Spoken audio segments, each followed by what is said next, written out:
Welcome back to the Paramind YouTube channel. और इस channel में अभी हम डिस्कस करेंगे इस वीडियो में कि हमने जो आपने टेस्ट दिया है पारामाइंड प्लेटफॉर्म पे, तो उसके क्वेश्चंस क्या थे और सॉल्यूशंस क्या है, और अगर आपको कुछ क्वेरी आई हो कि व्हाई दिस सॉल्यूशन, वो सब रिजॉल्व करेंगे। टेस्ट के टॉपिक थे कॉम्प्लेक्सेशन एंड माइक्रोबायोलॉजी के अंदर से स्टेनिंग एंड माइक्रोस्कोपी। तो हम ये सब आज डिस्कस करने वाले हैं and let's start with our discussion.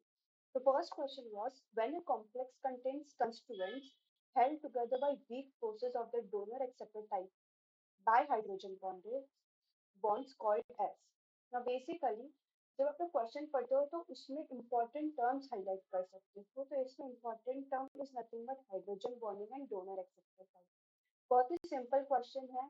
जब भी बॉन्डिंग हो रही है, हाइड्रोजन बॉन्डिंग हो रही है, इलेक्ट्रॉन्स डोनेट या एक्सेप्ट हो रहे हैं, ऑब्वियसली वो एक ऑर्गेनिक कॉम्प्लेक्स में ही होगा, क्योंकि इंक्लूजन अगर आप लोग देखो तो it is just getting stuck वाला फिनोमिना रहेगा ज्यादातर। तो इसीलिए ये बहुत ही डायरेक्ट क्वेश्चन है कि organic complex is the answer. And यही एक्सप्लेनेशन आपको यहाँ दिया हुआ है with the help of example N dimethyl aniline, जिसमें आप लोगों को एन और एच के बीच में हाइड्रोजन बॉन्डिंग दिखाई गई। ओके, तो ऑर्गेनिक कंपाउंड्स के अंदर हाइड्रोजन बॉन्डिंग होगी apart from electron donor acceptor complexes and charge transfer complexes. ऐसे दो टाइप के कॉम्प्लेक्सेस भी बनेंगे।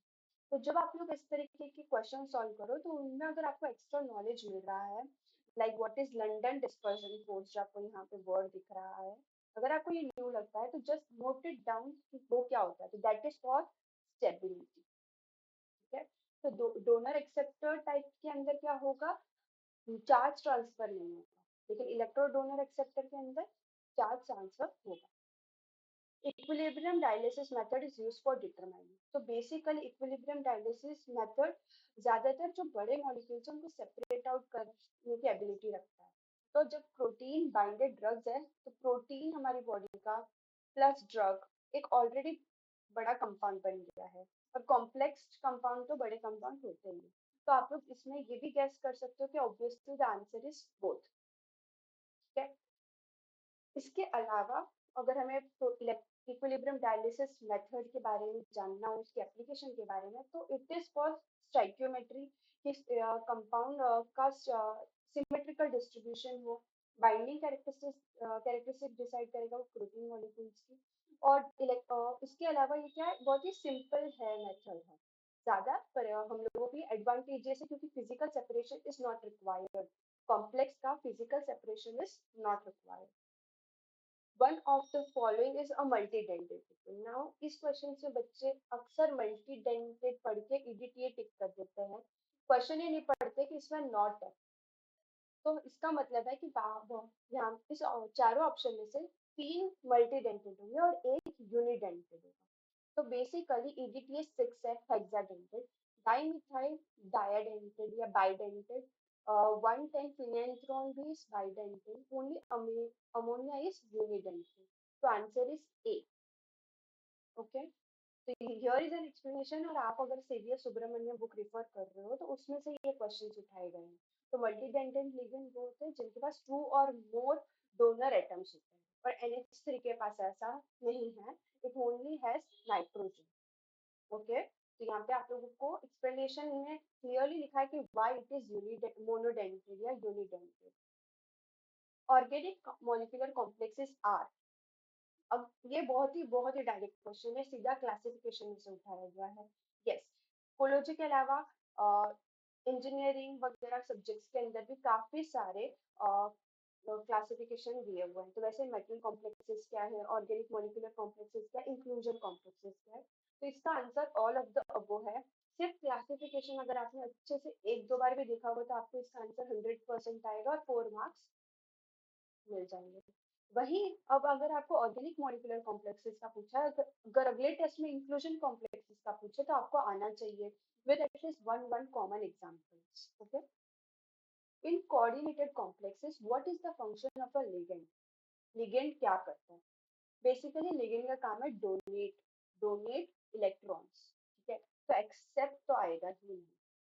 अब बच्चे कंफ्यूज हो सकते हैं इन दोनों के अंदर, that it is sharing also और not. No, it don't share electrons, तो आंसर इज ऑप्शन डी। तो ligands donate electron pairs, provide geometry, stabilize the oxidation state of the metal. It controls solubility, reactivity, and magnetic properties of the complex and impart biological activity in many cases. ठीक है? Next question. In inorganic metal complexes, coordination number क्या होता है? तो ये बहुत direct question है कि what is a coordination number. जब आप लोग लिगेंड्स पढ़ रहे हो तो हम लोगों ने NH3 वगैरह की बात करी, बहुत सारे मॉलिक्यूल्स की बात करी प्रीवियस क्वेश्चंस में। तो कोऑर्डिनेशन नंबर क्या होगा?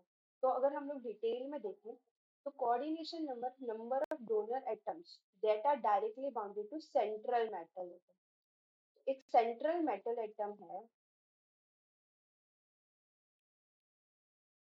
उससे जितने मॉलिक्यूल है जो डोनर एटम है अटैच्ड है,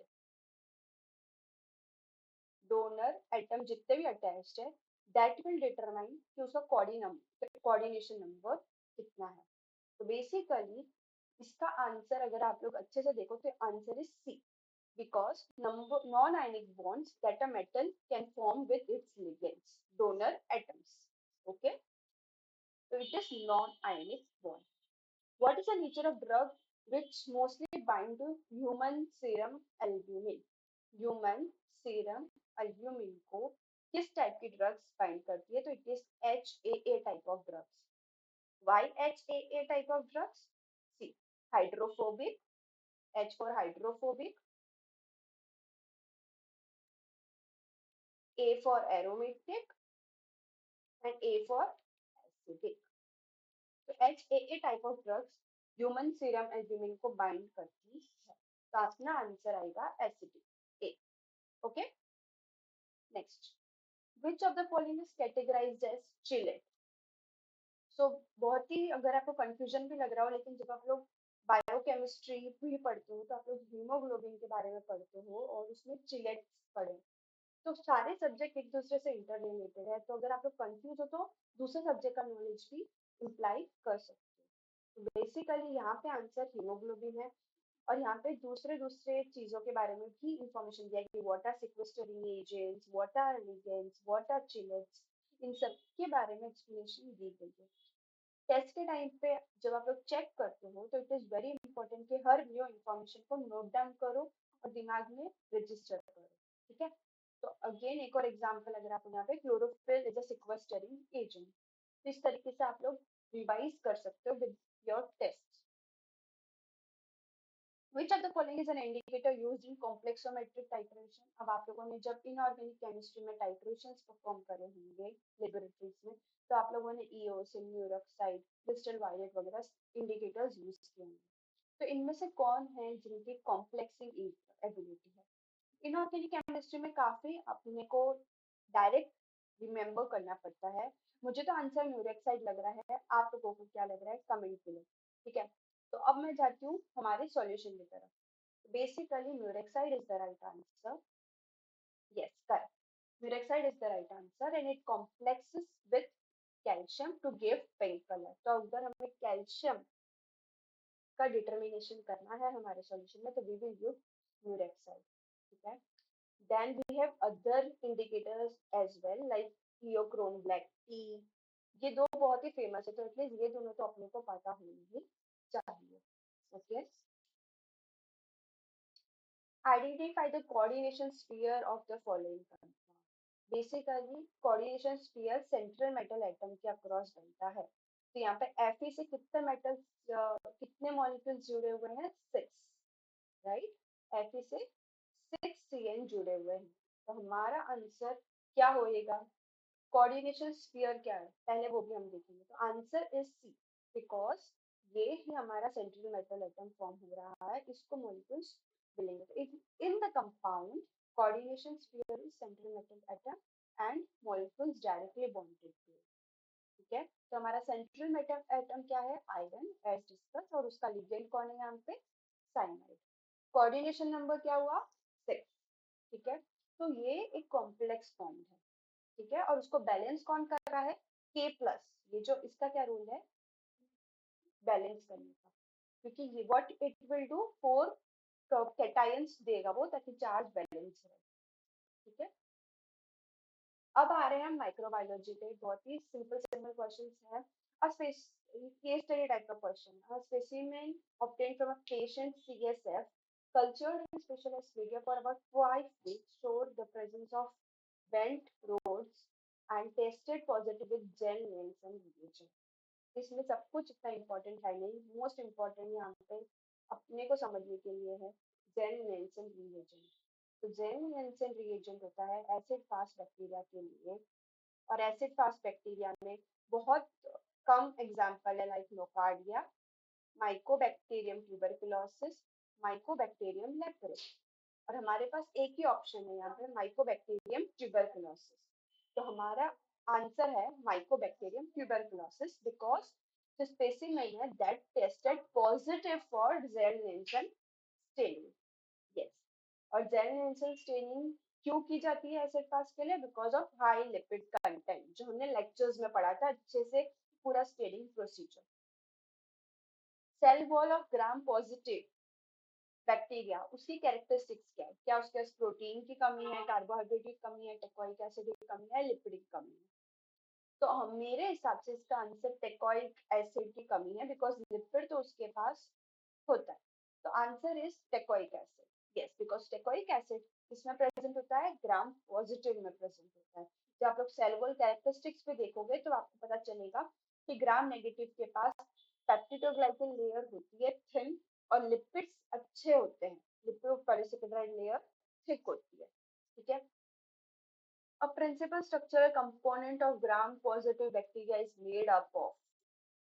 ग्राम पॉजिटिव का सेल वॉल किससे बना था? अभी हमने यहाँ पे थिन पेप्टिडोग्लाइकन लेयर पढ़ा था ग्राम नेगेटिव के लिए। तो ग्राम पॉजिटिव के पास ऑफ कोर्स कॉम्प्लेक्स पॉलीसेकेराइड्स होंगे, पर यहाँ पे आंसर हमें बी दिख रहा है, बिकॉज ऑफ पेप्टिडोग्लाइकन। जो सॉरी, पेप्टिडोग्लाइकन की बात कर रहे थे, I miss read the information. Of course complex peptidoglycans रहते हैं, थिक पेप्टिडोग्लाइकन रहते हैं। तो ये आंसर इज बी, बिकॉज उसके पास थिक पेप्टिडोग्लाइकन है। तो आप लोगों का एक कॉमन कॉन्सेप्ट अगर पेप्टिडोग्लाइकन्स और लिपिड्स का ही क्लियर है कि ग्राम पॉजिटिव के पास पेप्टिडोग्लाइकन है और ग्राम नेगेटिव के पास लिपिड है, then we can easily sum up the information. Okay, Indian ink method is used for। now basically Indian ink method किस लिए यूज होती है? अब ये हम लोगों ने आराम से लेक्चर्स में बहुत सारे एग्जांपल्स देखे थे कि ग्राम स्टेनिंग के लिए क्या यूज होगा, स्पोर स्टेनिंग के लिए क्या यूज होगा, कैप्सूल स्टेनिंग और फ्लैजिलल स्टेनिंग के लिए। फ्लैजिलल स्टेनिंग के लिए आप लोग को याद करा दूं तो मोटिलिटी टेस्ट था। तो इंडियन इंक हम लोगों ने पढ़ा था ग्राम फेज नेगेटिव, जो बैकग्राउंड स्टेनिंग होती है उसके लिए। बैकग्राउंड स्टेनिंग किनकी करनी पड़ती है? जिनकी डायरेक्ट स्टेनिंग पॉसिबल नहीं है, इनडायरेक्ट स्टेनिंग करनी पड़ती है। तो answer is B, capsules, because capsules को स्टेन करना इजीली नहीं पॉसिबल है, क्योंकि कैप्सूल एक स्लाइमी लेयर है, वो स्टेन रिटेन नहीं करता। तो व्हाट वी विल डू, अगर ये हमारा बैक्टीरिया और ये उसका कैप्सूल है, तो हम उसका बैकग्राउंड कलर कर देंगे ताकि हमें वो विजुअली आइडेंटिफाइबल हो, हम उसको स्टडी कर सकें। ठीक है, तो answer is B, capsule. Which of the following is not an acid fast bacteria? ठीक है, तो माइकोबैक्टीरिया इज एसिड फास्ट 100%। अब आप लोग कंफ्यूज होंगे कि ईस्ट, स्पाइरोचीज और एक्सोस्केलेटन ऑफ इंसेक्ट्स। तो बेसिकली आई फील कि यहाँ पे आप लोगों को कंफ्यूज करने के लिए चीजें दी गई है, आपको ज्यादा कंफ्यूज होना नहीं है। जब ईस्ट की बात करें और स्केलेटन, एक्सोस्केलेटन ऑफ इंसेक्ट, तो वो भी स्लाइमी होते हैं, तो आप लोग एक गेस वर्क कर सकते हो। हावेवर ये टफ क्वेश्चन है, बिकॉज हम ज्यादातर माइकोबैक्टीरियम और नोकार्डिया के साथ ही प्ले करते हैं।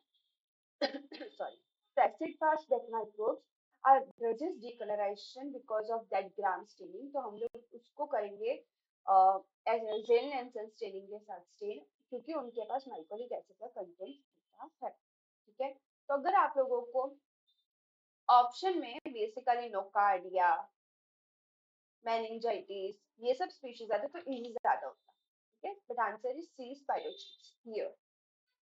Stains useful for identifying fungus include the following except। ना फंगस को हमें स्टेनिंग करनी है तो हम क्या क्या यूज कर सकते हैं और क्या नहीं। तो जब हम लोग ग्राम स्टेनिंग की बात करते हैं तो Gram staining is basically for bacteria, और हम लोगों ने बाकी तीनों के बारे में ज्यादा तो पढ़ा नहीं था। तो हम लोग सिर्फ एक आंसर के बेसिस पे इधर गैस वर्क आराम से कर सकते हैं कि आंसर इज ग्राम स्टेनिंग। ठीक है, बिकॉज ग्राम स्टेनिंग तो ग्राम पॉजिटिव बैक्टीरिया और ग्राम नेगेटिव बैक्टीरिया के लिए होती है, फंगस का तो कभी अपन ने पढ़ा ही नहीं। ठीक है, तो इसके लिए हम लोग इजीली आइडेंटिफाई कर सकते हैं कि हम लोगों को जो स्टेनिंग है वो ग्राम स्टेनिंग बैक्टीरिया की होती है, फंगस की नहीं होती। तो ये ऐसा होता है कि आप लोग को कुछ और चीज का नॉलेज हो तो आप दूसरे क्वेश्चंस भी सॉल्व कर सकते हो common like presence of mind के साथ। ठीक है, यहाँ पे अलग अलग स्टेन्स के नाम दिए हुए हैं, जैसे इंडिया इंक स्टेन किसके लिए होते हैं, फंगल के कैप्सूल्स के लिए होते हैं। ठीक है, अभी हम लोगों ने इंडिया लिंक के बारे में बात की। काल्कोफ्लोर व्हाइट स्टेन किसके लिए होता है, सेल्यूलोज और काइटिन के साथ बाइंड करके वो लोग फंगस को हम लोगों को विजुअलाइज करवाने में हेल्प करते हैं। तो इस तरीके से आप चीजें एक दो बार रीड करोगे तो आपको ये एक्स्ट्रा इन्फॉर्मेशन भी याद हो जाएंगी, बट हावेवर इतना डेप्थ का आएगा नहीं। अगर आप लोग बेसिक नॉलेज से इसको सॉल्व कर सकते हो तो, but just for your knowledge you should go through this because competition is getting tougher day by day. Who was the first to observe animal tools? Now animal tools नहीं पढ़ा था हमने, हमने पढ़ा था little animal tools. L for little animal tools and L for Anthony Van Leeuwenhoek. Very simple for us to understand. The answer is Anthony Van Leeuwenhoek, who observed mycobacteria and named call them little animal tools. What mordant is used for gram staining? ठीक है, mordant are complex reagents. ठीक है, और in gram staining, crystal violet is primary stain, saffronin is secondary stain, acid alcohol is decolorizer, and iodine is mordant. ठीक है, तो पहले क्या होगा कि बैक्टीरिया में हम लोग जब क्रिस्टल वायलेट स्टेन डालेंगे तो सब बैक्टीरिया ब्लू कलर के हो जाएंगे। फिर हम लोग डालेंगे आयोडीन, तो सब में ब्लू कलर के, सब बैक्टीरिया में ब्लू कलर के साथ एक आयोडीन का कॉम्प्लेक्स बन जाएगा। ठीक है, तो अब for example this is the complex. ठीक है, बैक्टीरिया के अंदर फिर क्या होगा, जब हम लोग इसमें अल्कोहल डालेंगे तो ग्राम पॉजिटिव बैक्टीरिया के सेल वॉल के ऊपर क्या होंगे, पोर्स। ग्राम नेगेटिव के ऊपर होंगे पोर्स, सॉरी, ग्राम नेगेटिव के ऊपर होंगे पोर्स, बिकॉज वो लोग के पास लिपिड कंटेंट हाई होता है। तो लिपिड के अंदर पोर्स क्रिएट हो जाएंगे तो ग्राम नेगेटिव हो जाएंगे डीकलराइज, क्योंकि उनका कॉम्प्लेक्स निकल जाएगा उनके बॉडी में से बाहर, और gram positive as it is purple colour के रहेंगे क्योंकि उनमें पोर्स क्रिएट नहीं होंगे। फिर इन ग्राम नेगेटिव में हम लोग जब सैफरन डालेंगे तो ये हमें रेड कलर के दिखेंगे क्योंकि अब उन्होंने दूसरा कलर ले लिया। ठीक है, तो इसीलिए हमें मॉडल की जरूरत पड़ती है। What type of microscope uses a cone of light so that light only hits the specimen indirectly, producing a darker image on the brighter background? Darker image, brighter background, और इनडायरेक्ट लाइट हम लोग उसके ऊपर पहुंचा रहे हैं। Microscope चार type के होते हैं, transmission electron, bright field, dark field and phase contrast. अब हम लोग यहाँ किसकी बात कर रहे हैं, यहाँ हम बात करें डार्क फील्ड माइक्रोस्कोपी की, बिकॉज बहुत क्लियरली डार्कर इमेज बन रहा है। ठीक है, तो जब हम लोग डार्कर इमेज की बात करेंगे तब हम लोग डार्क फील्ड माइक्रोस्कोपी यूज करते हैं। ठीक है, which of the following develop a set of postulates? Coach postulates, postulates का नाम सुन के हमने एक ही पोस्टुलेट पढ़ा है पूरे माइक्रोबायोलॉजी में या पूरे फार्मेसी में, that is Koch postulates. Very simple answer B. Bacterial cell walls are primary composed of which of the following? क्या होता है, हम लोगों ने अभी पढ़ा था कि बैक्टीरिया का सेल किससे बनता है। Answer is D, peptidoglycans. Gram negative में कम होता है पेप्टिडोग्लाइकेन और ग्राम पॉजिटिव में ज्यादा होता है, इतना ही फर्क है। Mycobacterium tuberculosis are first discovered by who? It was first discovered by who? Edward Jenner, Frankel, Robert Koch. Robert Koch is father of bacteriology. सोच सकते हैं। एडवर्ड जेनर का नाम, Edward Jenner vaccine person first and Frankel का नाम I don't know. The first bacteria was discovered by father of bacteriology Robert Koch. Who is the father of chemotherapy? देखने की जरूरत ही नहीं है, पॉल इरलिच, क्योंकि उन्होंने सल्वर्सन से पहली बार एज ए सल्वर्सन को as a chemotherapeutic agent use करा और बैक्टीरिया को किल करा, ठीक है, सिफिलिस के अगेंस्ट। तो Paul Ehrlich is the father of chemotherapy, ठीक है, yes, so he is father of chemotherapy. First vaccination was discovered by Dash and by scientist Dash. Very simple, smallpox by Edward Jenner. ये तो बहुत ही simple question था कि vaccine discovery किसने first की, smallpox की और Edward Jenner. So let's move to our last question for the test series, which is assertion and reasoning, जो अक्सर बच्चों को कंफ्यूज करता है कि राइट रॉन्ग तो पता चल गया बट आंसर कैसे टैकल करें। तो assertion है फर्स्ट है, staining is a technique used in microscopy to enhance contrast in microbial images. Staining microscopy का ही टेक्निक है ताकि हम लोग इजीली माइक्रोब्स को देख सकें। कॉन्ट्रास्ट होता है कि डिफरेंट कलर देना, क्योंकि बैकग्राउंड अगर व्हाइट है तो हमें ऑब्वियसली उसको रेड पर्पल ऐसे कलर देने पड़ेंगे ताकि हम उनको देख सकें। कॉन्ट्रास्ट मतलब होता है गिविंग अ डिफरेंट कलर। और रीजनिंग में क्या लिखा है, एक डिफरेंशियल स्टेनिंग, जो स्टेनिंग का टाइप है, लाइक बहुत सारे टाइप है ना, acid staining, basic staining, differential staining, impregnation staining. तो ये differential staining is a type of staining जो आइडेंटिफाई करता है बैक्टीरिया के स्ट्रक्चर को। ऑब्वियसली तभी वो ग्राम पॉजिटिव ग्राम नेगेटिव कर पाता है, क्योंकि ग्राम पॉजिटिव में peptidoglycan level high, lipid content low, yes, teichoic acid present, तो ये सब उसके स्ट्रक्चर में तो चेंज है। तो ये ऊपर वाला स्टेटमेंट भी ट्रू है, नीचे वाला स्टेटमेंट भी ट्रू है। और जब हम लोग अब यहाँ पे हम लोग को दूसरी स्टेनिंग का एग्जांपल भी दे तो भी वो सब प्रूव कर रहे हैं कि yes, all staining give contrast, ठीक है, all staining give contrast and identify the bacteria. The answer is both A and B are correct. And yes, reason is correct. Reason correct है. So this is all for today test explanation. अगर आप लोगों को और कोई doubt हो तो please reach out to PharmaMinds WhatsApp groups and contact numbers provided to you guys for any doubt and any query. Thank you very much.